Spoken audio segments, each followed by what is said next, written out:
Okay, so we are back for part 2 of this game between Kiwikaki and Qxc. Qxc finally made it out of his base and he's pushing forward. He has 2 tanks mixed in with this huge force of bio that is very marine heavy. So if Kiwikaki can get off some good storms, there's going to be a lot of pain for on the side of Qxc. His amulet is almost done researching. Kiwi hasn't really scouted out these 2 expansions by him yet though. And nice job there by Kiwi feedbacking both the ghosts on the field. I believe those were ghosts. Because I guess it was just a storm. So still no ghosts from Qxc then, as he doesn't even have a ghost academy. Gonna move forward and try and drop another storm. But Kevin is on top of it this time, and he will stim forward and catch that Templar. Moving forward and trying to snipe another one.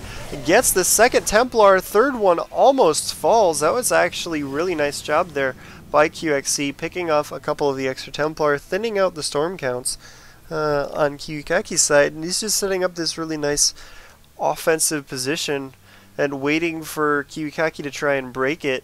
As he does finally have this expansion running over here, building another one down here at 6 o'clock. So he's getting a decent amount of income now, will be able to catch up eventually, but it's going to take him a decent while. He did mine out his main, so he does float over a command center, hopefully going to transfer those workers either over to the natural or to the other bases. As Kiwikaki's just sort of waiting, warping in some more units.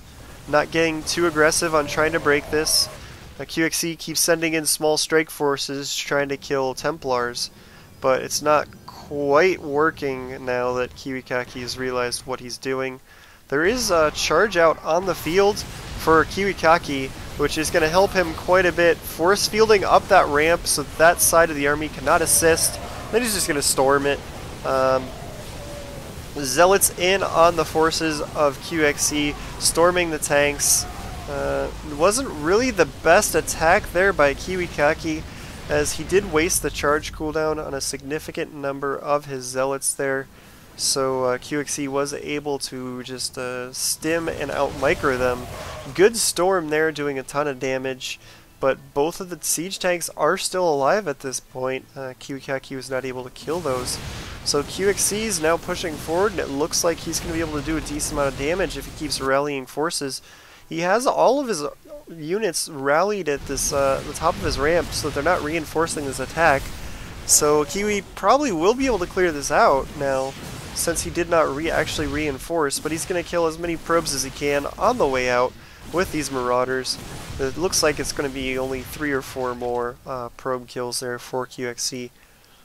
But Kiwikaki's sitting on 8 gateways. I don't think he has scouted out these expansions by Qxc yet. So if he can get these bases up and fully saturated, it's going to be a pretty decent advantage for him. Though he's been kind of slacking on his worker production at these bases. He is up by quite a big margin in workers just because he's operating off of 3 bases now.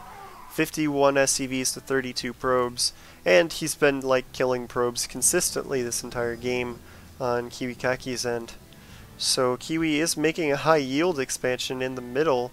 Qxc did put a Marauder on this Xel'Naga Watchtower, and he is going to scout this out. So doing a bit better job of scouting out expansions on Qxc's end than Kiwikaki's. So he did have that Warp Prism pretty much AFK in the middle of the map for quite a long time. If he'd been flying that around, he probably would have been able to deny those expansions a long time ago. But Kiwikaki moving in, now that he knows that Qxc is out of position, going to force him to lift off his expansion here at his natural. But Qxc, with this rally point, basically has another mini army just sitting at the top of his ramp, going to siege up, send a couple of Marauders after it, and chase him away. So Kiwikaki's not looking like he has that whole lot of options at the moment.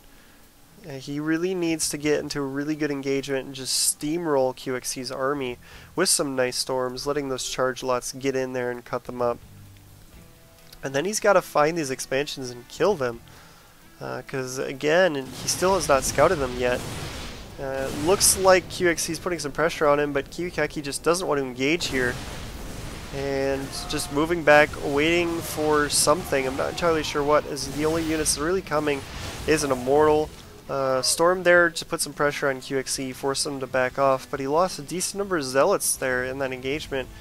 Qxc's just being pretty aggressive here and holding Kiwikaki back. And the longer he's able to do that, the better situation he's going to be in. So Kiwi is moving out to the middle of the map. Hopefully he's sending out some scouts. Hopefully. As I would like to see a bit of a closer game. Kiwikaki's still just sitting on 8 gateways, warping in a good mix of charge lots and storm, with some stalkers to back it up and the occasional Immortal. So his unit composition isn't too bad. If he got a few more Immortals, it'd actually be very, very annoying. Charge lots, Immortals, and storm, when microed properly, is one of the most annoying Protoss unit compositions to fight as a Terran player. Did send these 2 Zealots up to the 3 o'clock base and it's cut down a lot of the workers. He did send a small strike force of Marauders up here to clean this up. Just enough to clear this out. I really like that move by Qxc. Instead of overreacting and sending most of his army, he just sends a couple of units. It is going to be enough to kill that easily, but you know, not so much that Kiwi can just counterattack because he's missing a huge portion of his forces. So, you know, both players are sitting back at the moment, and it's still better for Qxc at this point. The longer they sit back and don't do anything, he's bunkering up his natural because he's realized with a good game sense that Kiwi is going to have to move in on him soon, or Qxc is just going to automatically win due to the macro game. So he's ahead 70 supply. He's got a big stockpile of resources. He doesn't have any upgrades. Kiwi has +1 weapons, so not a big differential there. Kiwikaki is adding a second robotics facility, but at this point, I'm not sure if he's going to be able to get back into this game or not. It's going to be extremely difficult. I guess it would be possible if he dropped the best storms I've ever seen in my life, some Jang Beast type of storms all over the army of Qxc. You know, making him pushing him into a corner with the storms. You know, it's one of the things with storm.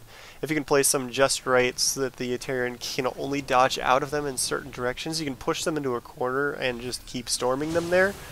So he does drop 1 storm there from the high ground, but the medevac is close enough that he was able to get a single shot from a Marauder onto the High Templar in return. Trying to move these tanks forward to siege these cannons and push forward because he realizes Kiwi isn't going to do anything, and he's got enough forces to say, well, screw it, I am. Doesn't quite have his medevac in close enough position. Using the Zealot to draw the fire from the tanks so he can storm the with the High Templar. Nice move there, dropping the tanks all down to half health. But here comes the Bio Ball of Qxc because this tank has almost killed the last cannon. There we go, he sends a few forces up to draw the storm and gonna let them come back and heal up. Nice control here by Qxc, though his medevacs are completely out of energy, so he needs to make a few more of those, but sitting at 192 supply versus the 130 of Kiwikaki. Kiwi is going to fly this Warp Prism into the 3 o'clock base, possibly warp in a bunch of units to try and kill that, but I think this is just a little bit too late, as now Qxc is pushing in onto his one of his only mining bases at the moment. Kiwi is going to move in on him now, and the bio stims up. It's going to start going to town here. There's a lot of Immortals here in the front taking a lot of damage. Storms going off everywhere for Kiwikaki, doing a ton of damage, killing a lot of units. But there's the, you know, supply differential there for Qxc. Kiwikaki did an amazing job, but there were just way too many units for Kiwikaki to be able to win that engagement, even with that excellent control. Plus, he's just got a better economy. He's just pumping out units. A bunch more Marauders come out to reinforce at the same time as well. So he is going to get pushed back, but if you look back at his base, he's got a pretty large force of Marauders with a ton of barracks cranking out units. So he will be able to move in again. This Nexus did go down. Kiwi's Natural's about to get mined out. He is messing with the Natural here, or the 3 o'clock base of Qxc. But he still has this base down at 6 o'clock mining for him. He's got a huge stockpile of resources. He's going to be fine here. If he can get some forces over here to stop this, then he'll still be alright. Kiwikaki having to do some long distance mining to the high yield, and you know, that's not a good sign when this is happening, because Qxc does have the watchtower. He's going to see this. He's going to know that Kiwikaki's completely mined out at this point. He's trying to take the 6 o'clock base, as there was a shadow of a nexus down here, but there's already a command center, so that's not going to work out too well for him. Qxc moving in with a drop into Kiwikaki's main, and if he stems up and starts going focus firing pylons, then he's probably going to be able to do a lot of damage. Feedback's going off on all of the medevacs. Does kill one of them, but there's still a decent bioforce, and the High Templar used most of their energy, so he doesn't really have a storm. If he controls this well, he might be able to fight this off, but there's just too many Zealots and Immortals here. This unit combination is really annoying to fight as a Terran player. I think he really needs some EMPs out on the field just so he can get rid of those shields and energy on the High Templars. Because otherwise it's just super annoying. The Zealots charge in on you while the Immortals stand there and soak shots once the Zealots die, and the Templar are standing behind both, storming you constantly. It's a very good unit composition for a player who likes to micro a lot, which Kiwikaki kind of is. But Kevin's economy is just way too good. He's got too many units. He's going to push in on the natural and force Kiwikaki to GG. So well played there by Qxc. Kiwi started out really strong, but kind of slipped with his scouting and was able to allow Qxc just to get too many bases out. So go check out our YouTube at youtube.com/rootgaming for more games. Thank you.